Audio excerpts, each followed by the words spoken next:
Amen. Amen. What she came out of it, Sa give you whatever she gives you. Last Sunday when we finished, somebody came to me and said, Pastor, atong niaging Domingo na Hindugo. I tried to enjoy your sermon.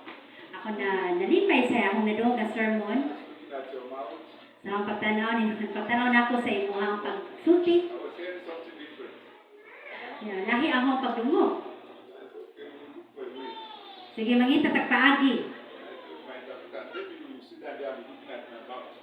Sige, ingat ko ni Pastor nga. Siguro mulingkod ka atubangan para maminaw. But I think she likes to stand there. She said, no, I'll manage. Ingon ko kayo, naman ako rin kilid. Good luck to you. Good luck to you guys. Amen. Amen. Amen.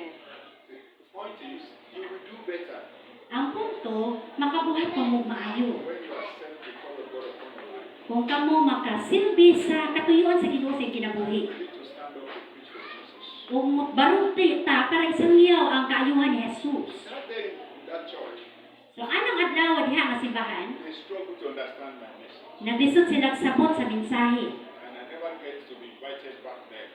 So wala na ko imbitara nila pagbalik dito. God continues with us here. Pero ang Ginoo nagpadayon na diri.